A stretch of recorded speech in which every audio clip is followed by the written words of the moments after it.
मुसळानं पाटीत रट्टा दिला की बामन चिर्र मन्या तोंड वासायचं, बामनानं चिर्र मन्या तोंड वाचलं की बेल्यानं कच्च मन्या कोचायचं. कसतर करीत बाहेरच्या वसरीला बामन पळाला. बाहेरच्या वसरीला सांड झालं, सांडसानं नाकात फटमन घातलं. सांडसानं नाक ओढलं की वरून फुकणीनं ठ्या मन्या ठ्या द्यायचं. मार मारायला सुरुवात केली.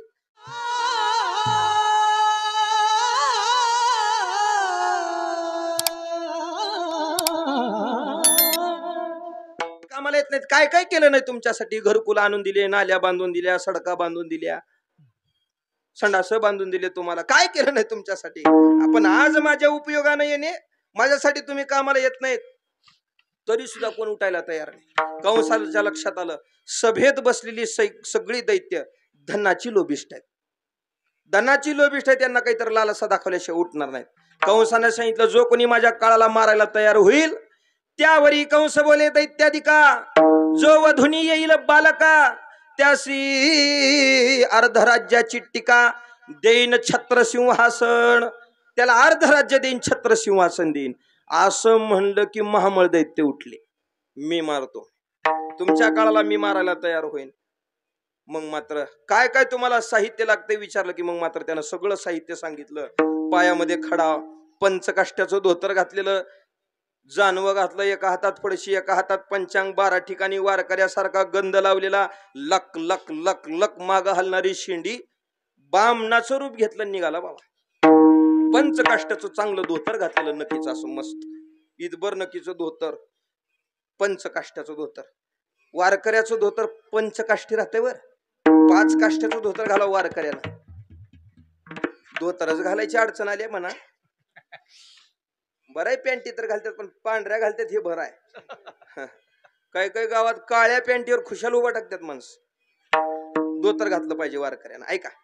पण धोतर घालण्यातला फरक असा, पंचकाष्टी धोतर असा वारकऱ्याचं, गाठ मारायची नाही कधी धोतराला गाठ. पिळ्याचं धोतर घालावं वारकऱ्यानं, पिळ्याचं धोतर घातलं तरच पंचकाष्टी धोतर होते. गाठ मारली की 4च काष्टी होतात. पंचकाष्टी सांगू तुम्हाला, घालणार नाहीत तुम्ही पण उगा ऐकून ठेवा की, ऐका. इकडे बघा, डावा पदर उजवीकडे खावतो उजव्या कमरेला, उजवीकडला डाव्या कमरेला, या दोन्हीचा पिळ मारतो, हे झाले 2 काष्टे. गाठ मारल्यावर 1च काष्टा होते.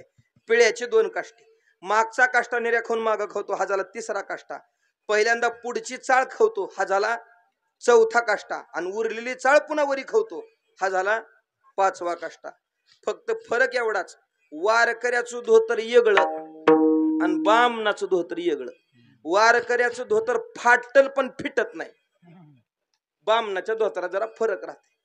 आमचे गुरुजी विनोदानं म्हणायचे, ब्राह्मणाचं धोतर म्हणजे भट्टस्य काष्टम सरडम घुसंती. कमरेचा सुद्धा काष्ट एवढा ढाला ढिला राहतो, इकडून तिकडे सरडा निघून सहज ढाला ढिला काष्ट असं ढाल. इथं कोण आहे का? आलं नाहीत का? बरं, बहुतेक देवाकडे निघाले ते, ऐका. ते ढाल ढिल धोतर घातलं, असं एका हातात जानवं, एका हातात पडशी, लक लक शेंडी हाडालेली, कडकड कडकड पायातला खडा वाजलेला, आणि देवाला मारायला निघाले.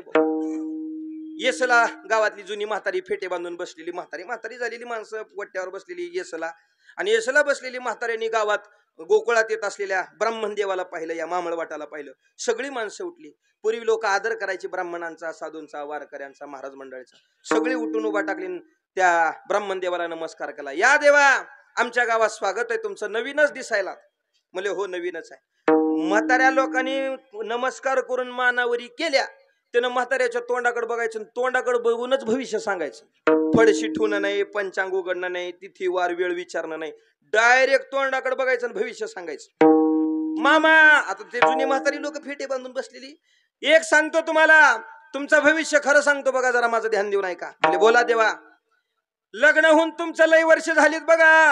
आता पहिलीची का माणसं 30 बी झाली तर होईच ना, 40 बी झाले तर होईच ना, 50 बी झाले तर होईच ना, असली होती का? आता जुनं म्हातारा फेट बांधले असल्यावरती झालेलंच असेल की. लग्न होऊन तुमचं लय वर्ष झालीत बघा. म्हातारा म्हणलं खरं आहे की हो, का कळतो मामनाला, ह्या लय हुशार आहे की बाबा. मामा अजून एक सांगतो तुम्हाला, लगीन होऊन तुमचं लय वर्ष जरी झाली असली, लग्न झाल्यापासून तुमचं तुमच्या बायकोचं कधी जमलं नाही बघा. मामा म्हणले खरं आहे बघा. का हुशार मामा नाही होय. अजून एक सांगतो मामा तुम्हाला, आमोशेला आणि पौर्णिमेला तुमच्या मंडळीच्या कमरत दुखते बघा. मामा म्हणले का खरं होय देवा, याला काही शांती वगैरे आहे का सांगा. म्हणजे याला शांती वगैरे काही नाही, एकच पर्याय. म्हणजे काय, काळा कपडा अंगावर घालू नका. चर्चा सुरू झाली. लय हुशार बामण नाही, लय हुशार बामण. तोंडाकडे बघतोय भविष्य सांगते.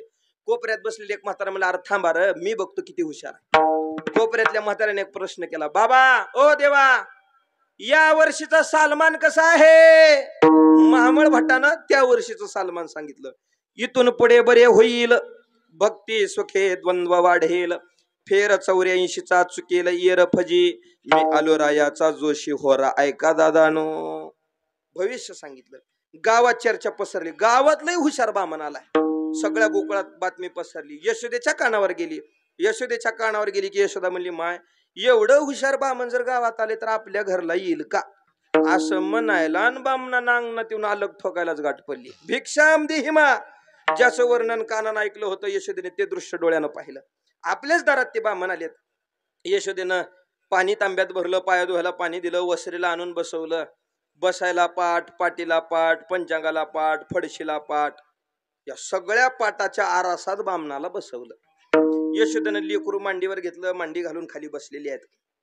पदर सावरत सावरत पुतना यशोदा महामळ दैत्याला विचारू लागलेली आहे, त्या भटाला विचारू लागले, देवा आमच्या घरी लेकरू जन्माला आले, मला याचं भविष्य बघायचंय. महामळ दैत्यानं ते पंचांग मांडीवर घेतलं आणि मांडीवर घेऊन यशोदेला विचारते, माय सांगा लेकराचा वार तिथी सगळं काही, याची जन्म वेळ ते सगळं काही सांगा. मग मात्र यशोदा सांगू लागली, श्रावण महिना आहे, अष्टमीच्या रात्री 12 वाजता जन्मालेला आहे, बुधवाराचा रोहिणी नक्षत्रात हे जन्माला आलेला आहे बघा. त्यानं पानं चाळायला चालू केलं पंचांग. ह्याला काही वाचा येत नव्हतं, नकली झालेलं बामण, त्याला वाचा येत नव्हतं. त्याच्यात पंचांग बघायला वाचता येणं वेगळं आणि पंचांग कळणं वेगळं. बरं, वाचणाऱ्याला पंचांग कळलं असं काहीच नाही. PhD झाली दुसऱ्या कोणत्या विषयात पण पंचांग कळत नाही. ऐका, त्यानं वाचता सुद्धा येत नाही, त्यानं पंचांग हातात घेतले आणि पानं चाळीत नकारात्मक मान हलवायले. यशोदेला वाटलं काय झालं की नकारात्मक देवाची मान हलते. मग मात्र यशोदेने विचारलं, काय झालंय देवा, कसं आहे माझ्या लेकराचं भविष्य. मग मात्र महामळ भटानं सांगितलं, तुझं लेकरू होय माय, असलं लेकरू आजपर्यंत कोणाच्या पोटाला आलं नाही बघ. यशोदेला लई आनंद वाटला, माझं लेकरू जगाच्या वेगळं. यशोदेने लेकरू गळ्याला लावलं. यशोदा म्हणली, यशोदा हसू लागल्या आणि हसलेला चेहरा यशोदेचा बघितला की महामळ दैत्य म्हणला, महामळ भट म्हणला, यशोदे हसायला काय झालंय तुला, असलं लेकरू आजपर्यंत कोणाच्या पोटाला आलं नाही म्हणजे लई चांगलं होय तुझं लेकरू. हे काय अगं, पोटाला आजपर्यंत असलं लेकरू आलं नाही म्हणजे हे लई चित्र आहे. गावात एकात एक ठेवणार नाही, बापात एक ठेवणार नाही म्हणजे असलं आहे हे, म्हणजे असं. मग ह्याला काही शांती वगैरे देवा. महामळ भट म्हणला, याला शांती नाही, बाळकाच्या अंगी औचिन्य बहुत, नेवणे गरतेत घालायशी. याला पर्याय एकच आहे, अंगणामध्ये गळे इतकी गार खंद आणि ह्याला पूर म्हणले त्याच्यात, याला पर्याय नाही दुसरा. यशोदेने शब्द ऐकली की यशोदा म्हणली, माय देवा आमच्या घरचे गडी बरे नाहीत, त्यांनी यायच्या आधी उठा बाहेर, चला चला, तुमचा काय सीधा दक्षिणा मी देते, उठा उठा बाहेर, चला आमच्या घरचे गडी बरे आहेत, त्यांनी यायच्या आधी उठा, व्हाय बाहेर, व्हा बाहेर. ए उठायला काय सांगता मला, मी सांगितलेलं भविष्य खोटं वाटते का तुला. यशोदेने सांगितलं, खोटं नाही तर काय देवा, कालच घरी गर्गमुनी आले, गर्गमुनीने याचं काही भविष्य वेगळं सांगितलं आणि तुम्ही काही वेगळं सांगायले. म्हणजे कोण आलं तर म्हणलो, गर्गमुनी आले ते गर्गमुनी. महामळ भट म्हणला, गर्गला काय कळते, गर्गन कालचं पोरग माझ्या संस्थेला शिकायला होतं म्हणले. ती संस्थेस असताना हे गणित करायला चुकलं पंचांगातलं, त्याची शिंडी हातात धरली आणि गरगर फिरवलं मी, तेव्हापासून ह्याचं नाव गर्ग पडले. देवानं याच्या अगोदरच सगळं सहन केलेलं, पण गर्गमुनीची झालेली विभसना भगवंताला सहन झाली नाही. यशोदा आत गेली, भगवंतानी पाटाला नमस्कार केला आणि पाटाला सांगितलं, माझी माय दक्षिणा आणाय वेळ लावलेली आहे, तवर तुम्ही बामणाला दक्षिणा द्या. पाटाने देवाला नमस्कार केला आणि देव म्हणले, तुमची आज्ञा पाळतो देवा.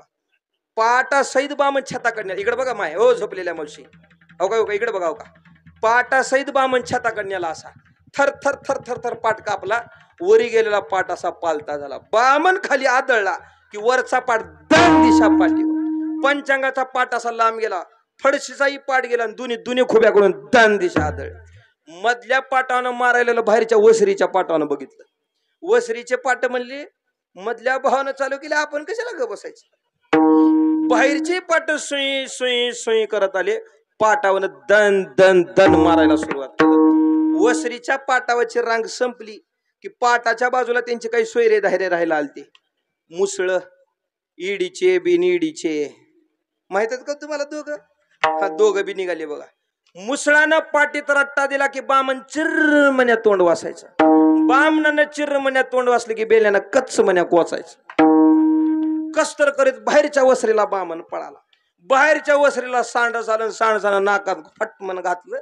सांडसानं नाक ओढलं की वरून फुकणीनं ठ्या मार मारायला सुरुवात केली. नाथ महाराजांनी याचं वर्णन केलेलं आहे. भट वाशित होता पाटाडे तवती मुखी आदळले पिडे येर सुजले थोबाडे स्पुंद स्पुंदुनी रडी तसे. सगळ्यांनी मारायला चालू केलं. महाराज काटवटीनं सुद्धा मारायला चालू केलं. पिढ्याने मारायला चालू केलं. पिढे माहितीत का तुम्हाला? रांजणावर ठेवायचे पिढे, फळी पाण्यानं असे त्याला त्याच्यावर ही झालेलं बघा, शेवाळा आलेलं असं गुळगुळ झालेले ते तसल्यानं त्या पिढ्याने मारायला चालू करायचं. त्या पिढ्यातून वाचलं बाहेरच्या वसरीला पळालं. आता दारातून बाहेर पडणार. अंगणात ठेवलेल्या बाजा झुपून झुपून लुळ लुळ पडलेल्या.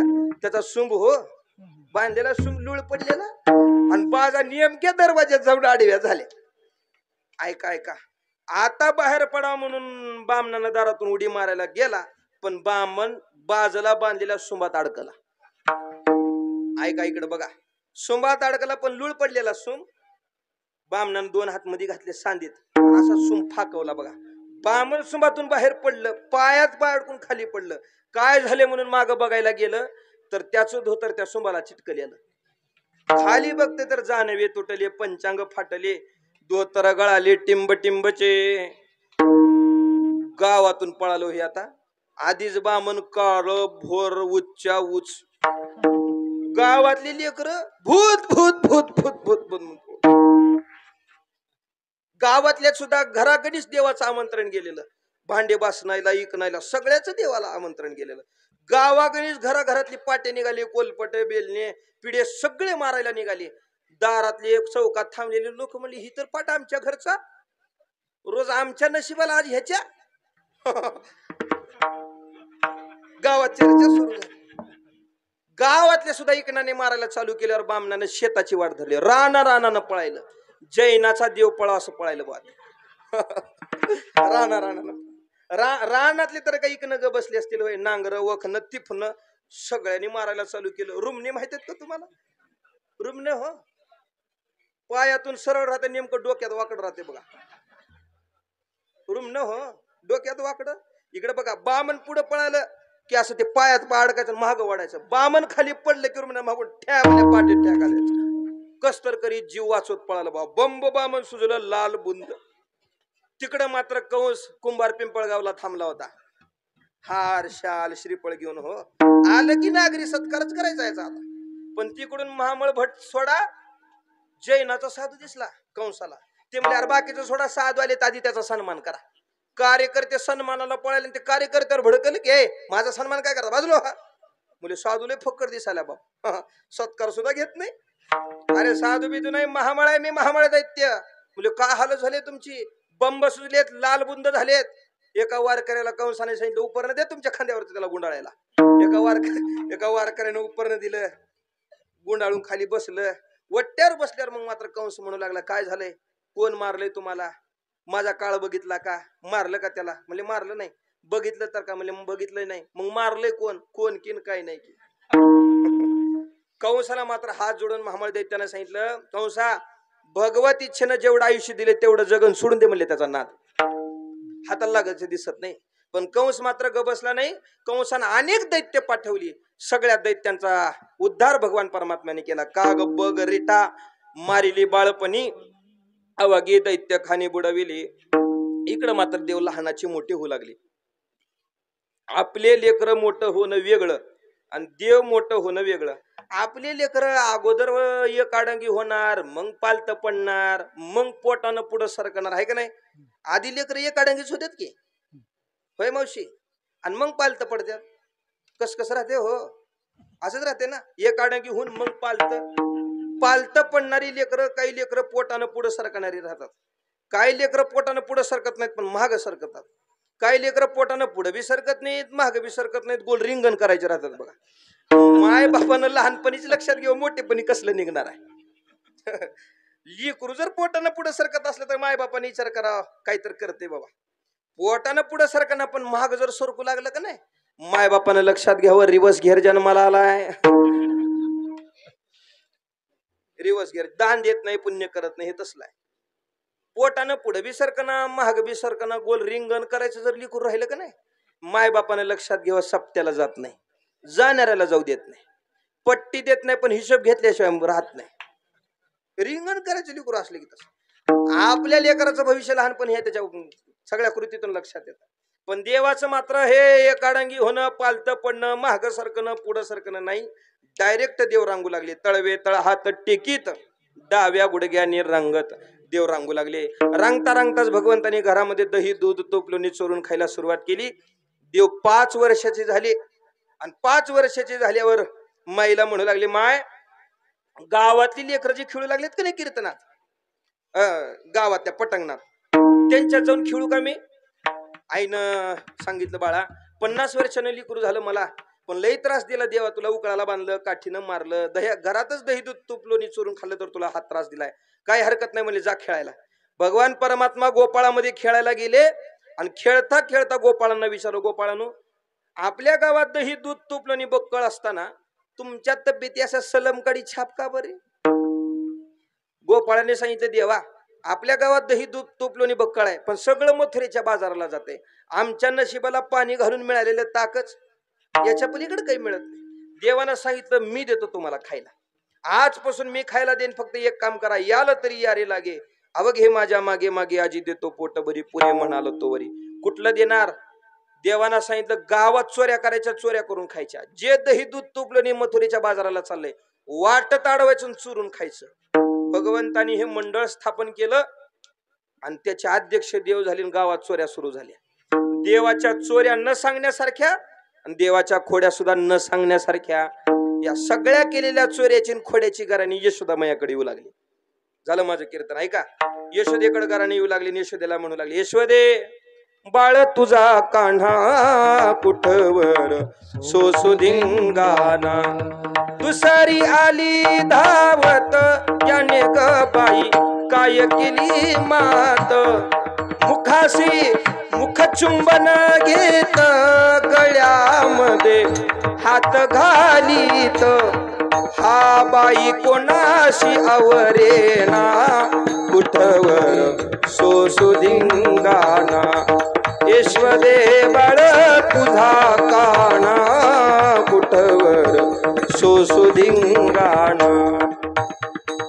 तिसरी आली धावणी याने ग बाई काय केली करणी पतीची दाढी माझी वेणी दोन्हीची गाठ बांधोणी गाठ बाई कोणाशी सुटे ना कुठवर सोसू धिंगाणा यशोदे बाळ तुझा काना कुठवर सोसू धिंगाणा.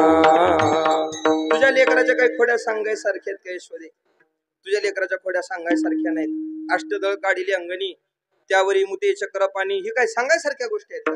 एक तर गवळण म्हणजे अगं तुमचं काही नाही माझं तर आहे का ग.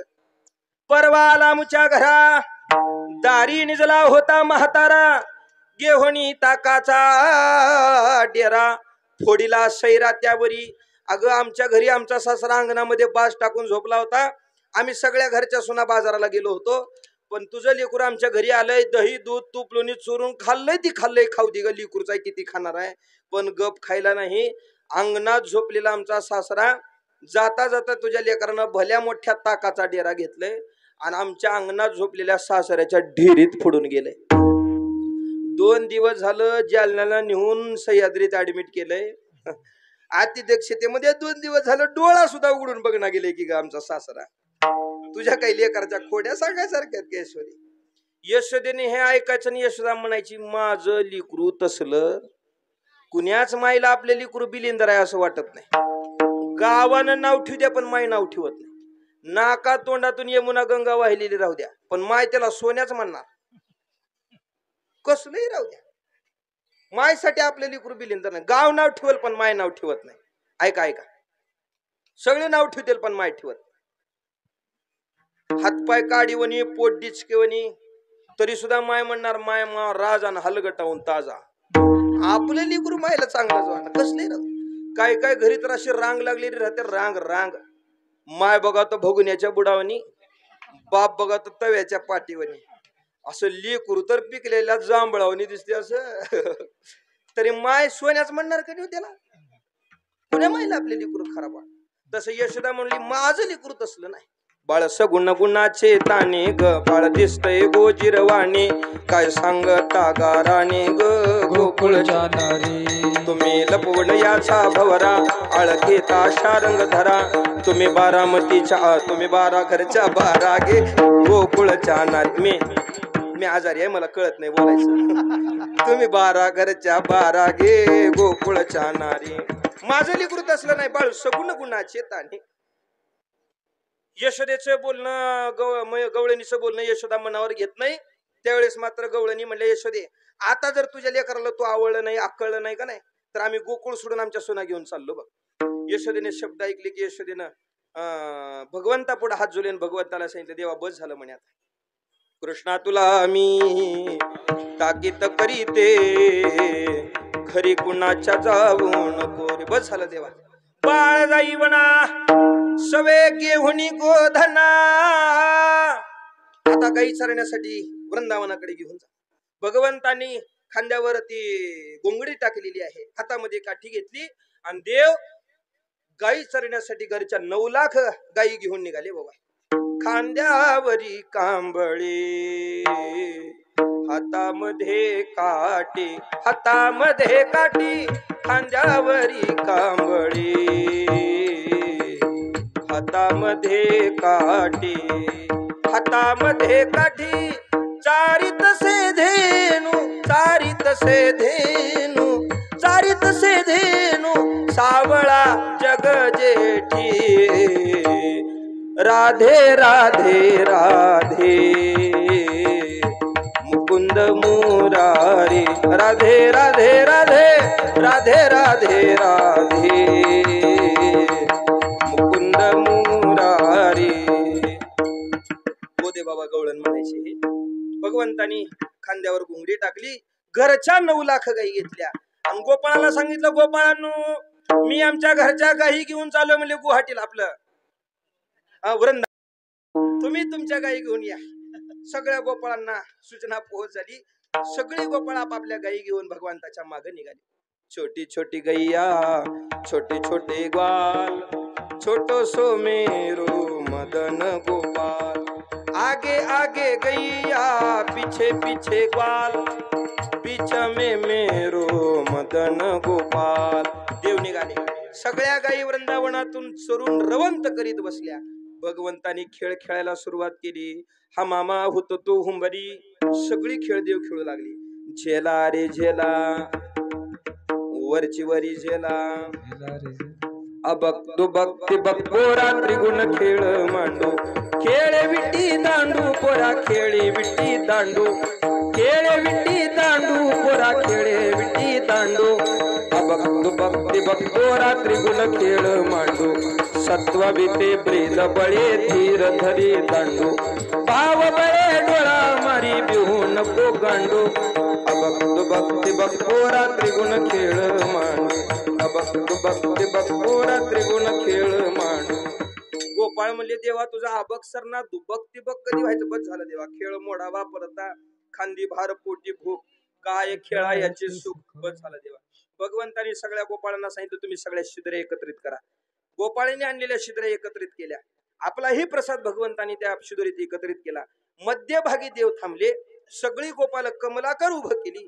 मध्यभागी थांबून केलेल्या एकत्रित त्या प्रसादाचा काहीसा भाग भगवंतांनी आपल्या हातात डाव्या हातात घेतला. उजव्या हातानं कमलाकार थांबलेल्या गोपाळांना हातातला प्रसाद देव देऊ लागलेले आहेत. याचं वर्णन शुकाचार्य महाराज भागवतातून करतात. बिभ्रद वेणू जठर पटयो शुंग वेत्रेच कक्षे वामे पाणून मशरन कवलंत फलान्यंग मुलेषु तिष्ठन मध्यन स्वपरी सुरदो हास्य निर्मभी स्वये स्वर्गे लोके मिषदी विभुज यज्ञ भुगबाल केली पुंडली कवरदा श्री झालेली सेवा तुम्हा सकळ मायबाबांच्या चरणाशी समर्पित करून बोलता बोलता माझ्या मुखातून एखादा चुकीचा शब्द अपशब्द बाहेर पडला असेल, आपलंच लेकरू म्हणून आपण ते पदरी यावं एवढी अपेक्षा करतो. उपस्थित सगळी गुणीजन मंडळी, सगळी वारकरी मंडळी, सगळी महाराज मंडळी आपल्या सगळ्यांच्या चरणाशी नतमस्तक होतो. दरवर्षी आपण ज्या आनंदाने उत्सव करता याही वर्षी आपण केलेला आहे. अजून अधिक पद्धतीने हा उत्सव वर्षानुवर्ष वाढत जावा एवढी अपेक्षा आपल्या चरणाशी करतो. पुनश्च एकदा सगळ्यांना धन्यवाद देऊन सेवेला पूर्णविराम. ज्ञानेश्वर माऊली.